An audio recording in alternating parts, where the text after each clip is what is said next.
प्यारे दोस्तों नमस्ते। आइए हम सुनते हैं गणेश जी भगवान की एक रोचक कहानी। तो कहानी को पूरा जरूर सुने और YouTube चैनल पर नए हो तो YouTube चैनल को सब्सक्राइब जरूर करें। आनंद बहुत ही गरीब घर का लड़का था। उसके पिताजी मजदूरी किया करते थे और 2 वक्त की रोटी बहुत ही बड़ी मुश्किल से कमा पाते थे। आनंद को पढ़ने का बहुत ही मन करता था। अक्सर वो स्कूल नहीं जा पाता था। आनंद दोपहर में अपने पिता को खाना देने जाता तो रास्ते में पढ़ने वाले बड़े स्कूल के पास जाकर गेट से झांक कर चोरी चोरी बच्चों को पढ़ते हुए देखा करता था। वो कई बार आकर अपनी माँ को कहा करता था, माँ मुझे भी पढ़ना है, मेरे साथ के सभी बच्चे स्कूल जाते हैं, माँ मुझे भी स्कूल भेज दो ना। आनंद की माँ बोलती है, आनंद बेटा मेरा भी मन करता है कि तू पढ़ाई करे और पढ़ लिख कर खूब बड़ा आदमी बने, पर मैं भी क्या करूँ मेरे बच्चे, तेरे पिताजी का काम बिल्कुल ठीक नहीं है।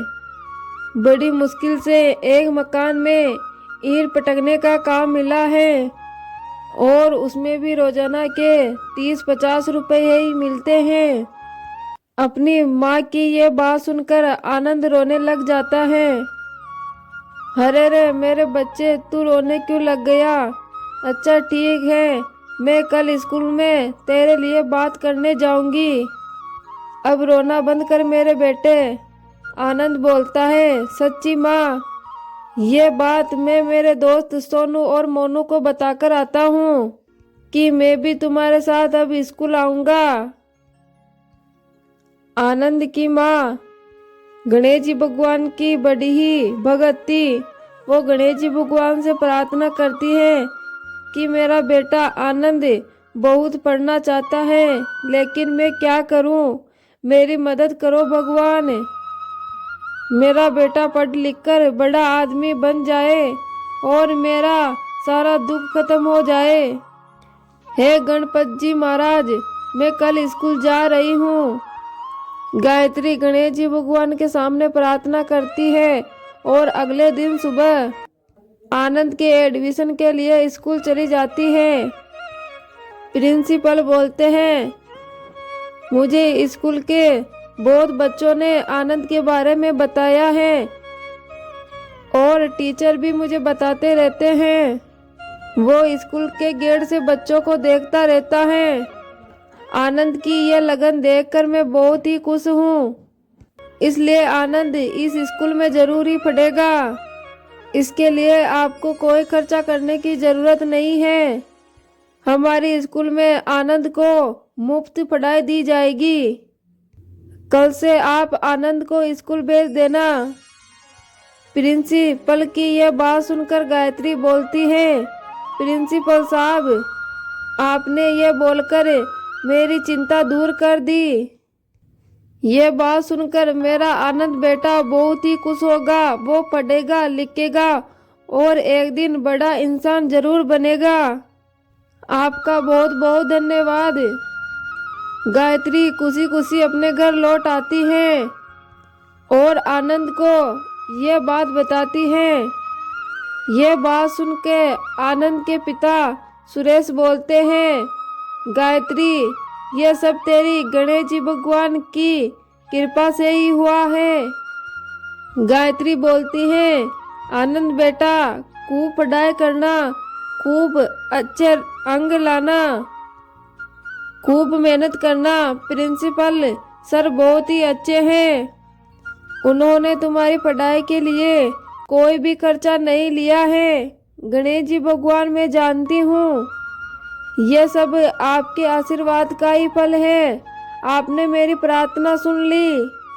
अपनी माँ की बात सुनकर आनंद बोलता है, माँ मैं बहुत ही पढ़ाई करूँगा, बहुत मेहनत करके अच्छे अंक लाऊंगा। पर माँ मेरी स्कूल की ड्रेस कब मिलेगी? गायत्री बोलती है, आनंद बेटा कल तू स्कूल जाएगा ना, वहाँ प्रिंसिपल सर तेरे को सब कुछ समझा देंगे। ठीक है माँ, मैं उनसे मिल लूँगा। अगले दिन आनंद स्कूल पहुँचता है और प्रिंसिपल सर से पूछता है और प्रिंसिपल सर से मिलता है। प्रिंसिपल सर बोलते हैं, आनंद बेटा, तुम दीनदयाल के साथ चले जाओ, ये तुम्हें सारा सामान दे देगा। आओ आनंद बेटा, मैं तुम्हें स्कूल में पढ़ने का सारा सामान दे देता हूँ। दीनदयाल जो वहाँ पे नौकरी करता था, वो आनंद को स्कूल में पढ़ने की किताबें, नया बैग, पेन, पेंसिल, पहनने की ड्रेस, जूते सब कुछ दे देता है। ऐसे ही धीरे धीरे समय बीतता गया। आनंद हर बार ही कक्षा में अव्वल आया करता था और ये सब देखकर स्कूल के टीचर भी आनंद की बहुत तारीफ किया करते थे। कई साल बीत गए। आनंद 12वीं कक्षा की पढ़ाई कर रहा था। गायत्री बोलती है, आनंद बेटा, ये ले दूध पी ले, कल से तुम्हारी परीक्षा शुरू है। खूब मन लगाकर पढ़ना मेरे बेटा, मैं चाहती हूँ कि तेरे अच्छे नंबर आए और फिर तेरा अच्छी कॉलेज में दाखिला हो जाए। और ये मैंने अपने हाथों से तोड़े मोदक बनाए हैं। गणेश जी को ये लड्डू बहुत पसंद है ना, इसलिए उनके भोग लगाया है। ये तुम अपने प्रिंसिपल सर को दे देना। ये सच है, दुनिया में बहुत कम लोग होते हैं मेरे बेटा जो प्रिंसिपल सर की तरह होते हैं। हम गरीबों पर उन्होंने बहुत ही बड़ा एहसान किया है। आज उन्हीं की वजह से तुम पढ़ लिख पाए हो मेरे बेटा। ठीक है माँ, मैं स्कूल जाते ही उनको मोदक का प्रसाद दे दूंगा। आनंद स्कूल जाता है और प्रिंसिपल के ऑफिस में जाता है। नमस्ते सर, क्या मैं अंदर आ सकता हूँ? हाँ हाँ बेटा, आ जाओ, बोलो क्या काम है। यहाँ पे प्रिंसिपल सर बैठते हैं ना, वो कहाँ गए हैं? बेटा, मैं ही तो यहाँ का प्रिंसिपल हूँ, तू मेरे से कभी नहीं मिला।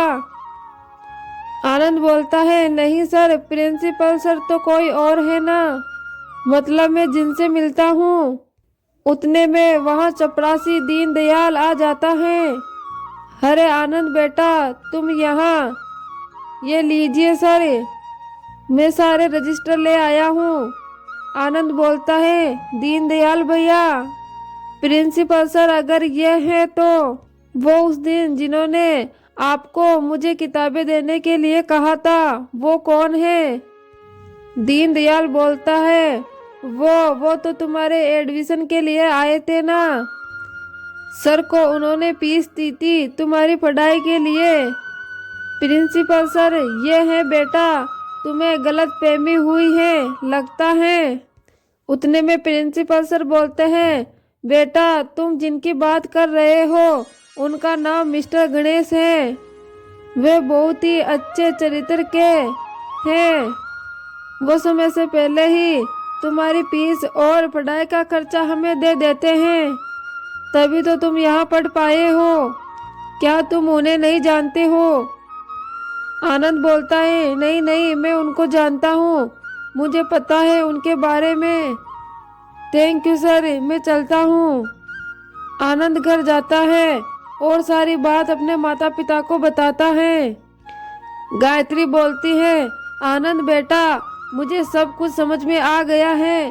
वो प्रिंसिपल के रूप में हमारे गणेश जी भगवान ही हैं और तुम आज उन्हीं की मदद के कारण स्कूल में पढ़ पाई हो। माँ, गणेश जी तो बहुत ही अच्छे हैं, आज उनकी वजह से मेरा पढ़ाई का सपना पूरा हुआ है।